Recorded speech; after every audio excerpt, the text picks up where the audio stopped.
Euskara Nafarroko gizartearen etorkizuneko balio garrantzitsu gisa nabarmendu du Ollo lehendakariordeak. Ingurumenak batkakotxe 2 milioiko laguntza deialdi berri bat abiarazi du zuraren industriaren eraldaketa bultzatzeko. Nafarroko gobernuko lehendakariak Kafunefil Laburren Goya sariaren irabazlea aldarrikatu du kultura arloko lankidetza publiko-pribatoren adibide arrakastatsu gisa. Berdina 2025 sarirako Ester Erize magistratuaren hautagaitza aurkeztu dio epaimahaiak Nafarroko gobernuari. Nafarroko gobernuak isuri arriskutsu eta hodei toxikoaren simulazio egin du Tuteran eta 60 profesional jarri ditu inguruan. Iruñeko Gaztediaren etxeak klimatizatzeko lanei esker dantzaretoak eta erabileran hitzeko aretoek zirkuitu hotzak eta beroak izanen dituzte, baita web bidezko urruneko kontrola ere. Otsailaren 13an, torturaren aurkako egunaren harira Infiltrats dokumentalaren emanaldia izanen da Donezteben.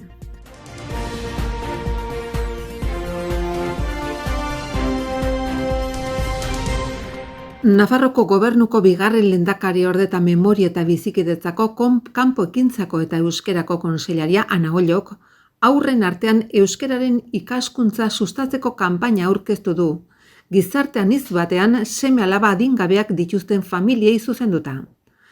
Javier Arakama Euskara Bide Euskararen Nafar Institutoren zuzendari kudeatzailearekin batera egin du. Euskara foru komunitateko berezko hizkuntza denez, Ollo lehendakariordeak nabarmendu nahi izan du, Nafarroko gizartean etorkizunerako balio garrantzitsua dela. Nafar gizarteak gero eta anitzagoa da, eta 175.000 persona baino gehiagok hitz egiten edo ulertzen dute euskera. Nastaten datuen arabera. Oraingo honetan, Dales nuestro legado, Dales euskera emaiezu, hemengoa emaiezu euskara izenburua du kanpainak eta euskeraren balio sozial eta kulturarekiko motivazioa du abiapuntu. Eta otsaileko datozen astetan garatuko da. Bereziki, Nafarroko bezalako gizarte anitzeko seme-alaba gaztetxoak dituzten familiei zuzentzen da. Hoiei euskara balio positibo eta baliabide baliotsu eta baliagarri gisa aurkezten baitzaie adingabei eskaintzeko.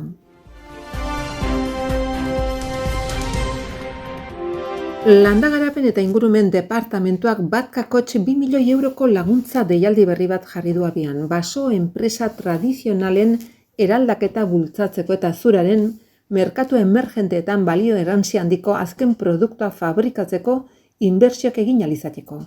Hala nola eraikuntza iraunkorrean erabiltzeko materiala edo bertzelako produktu industrializatuen fabrikazioa.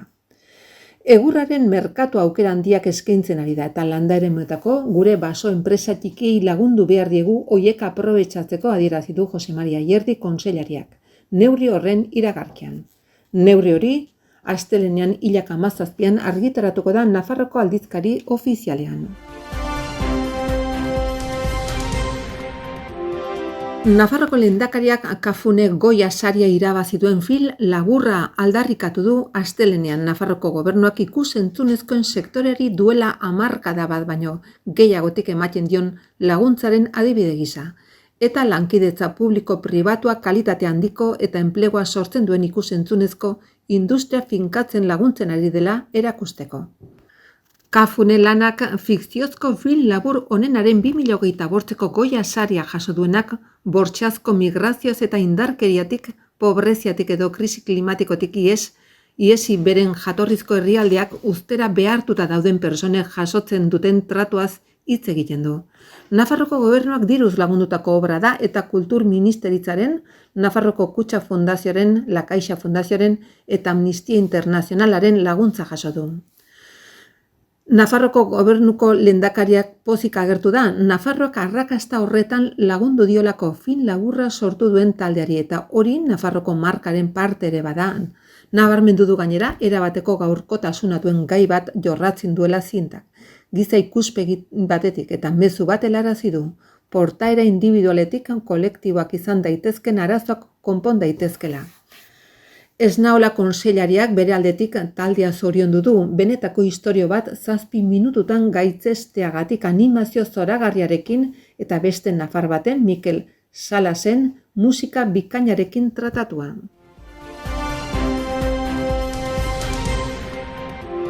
Emakume eta gizonen arteko berdintasunaren berdina 2025 saria erabakitzen egiten duen epaimahaiak aurtengo saria Ester Erize magistratuari ematea proposatu dio Nafarroko gobernuari. Emakumeen aurkako indarkerian aditua eta ikuspegi feminista duen justizia administrazioan era guztietako agente judizialentzako erreferentea delako. Aurtengo ediziorako aurkeztu diren 16 hautagai zerrenden artean Nafarroko Berdintasunerako Institutua, Nafarroko Berdintasun Kontseilua, Nafarroko Udal eta Kontzejoen Federazioa eta Akzion kontra la Trata elkarteko ordezkariek osatutako epaimahai batek hautatu du Erize. Elkarte horri 2024ko berdina saria eman zitzaion. Proposamena Foru Gobernuak onartuko du hurrengo gobernu bileran. Epaimahai buru gisa, Felix Taberna lehen lehendakariorde eta lehendakaritza eta berdintasun kontseilariak Ester Erizeren hautagaitza goratzeko lortutako adostasuna nabarmendu du. Ester Erize gizarte balio oso esanguratsuak egiaztatzen ditu esan du eta balio hoiek eredugarria dira Nafarroko gobernuaren politiketatik eta gizarte osoarekin batera berdintasuna garatzen jarraitzeko.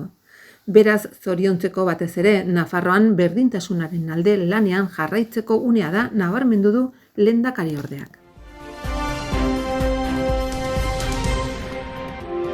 Barneko Funtzio Publikoko eta Justiziako Departamentoak prebentzio, larrialdi eta babes zibileko zerbitzuaren zuzendaritzaren bidez simulazio bat antolatu du Tuteran, eta denetara 60 profesional aritu dira lanean Nafarroko suhiltzaileekin, foruzaingoarekin, babes zibilarekin, osasun langileekin, guardia zibileko kidekin eta inguruko udaltzaingoekin bertzea bertze.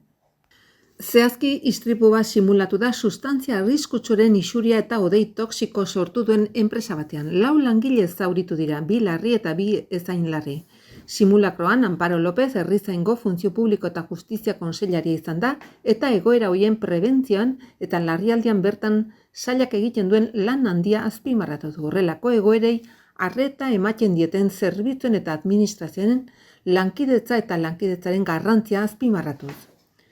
Kontseilariak adierazi duenez, gure inguruan eta inguru hurbilean ikus dezakegu fenomeno meteorologikoen gero eta eragin handiago dutela eta horren ondorioak. Horregatik garrantzitsua da larrialdi handien simulakroak egitea. Aukera ematen baitute egoera hoien kudeaketan tresna teknologiko eta material berriak ezartzeko. Hoien irismena eta larritasuna aztertzeko eta zerbitzuen arteko informazio truke arina eta zerbitzuen edapen koordinatua indartzeko.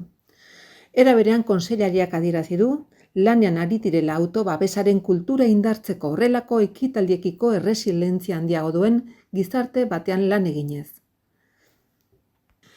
Ekitaldiaren garapenak 3 helburu nagusi izan ditu, herritarrei abisoak emateko sistemak erabiltzea, larrialdiak kudeatzeko tresna berriak erabiltzea eta esku hartzen duten zerbitzuen erantzuna koordinatzea.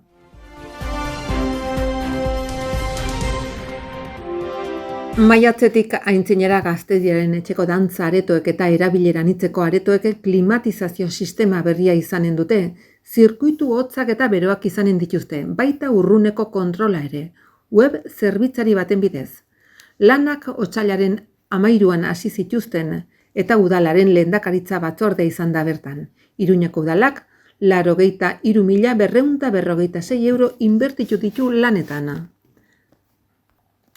Klimatizazio sistema eskarien deneko geletan jartzeari emanen zaio lehentasuna jarduera motaren eta gela hoien erabilera maiztasunaren arabera. Gaztediaren etxea klimatizatzeko lanen 3 fase aurreikusten dira.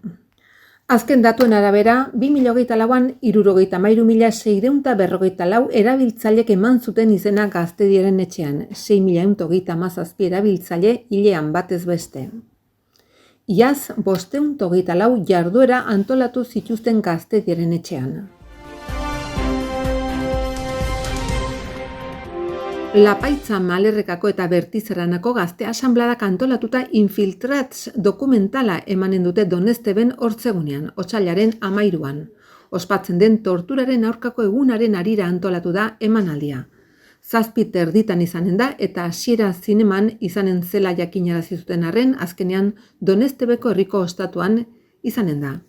Herrialde katalanetako mugimendu sozialetan infiltratu ziren 4 polizi nazional nola deskubritu zituzten kontatzen duen dokumentala da, Infiltrats.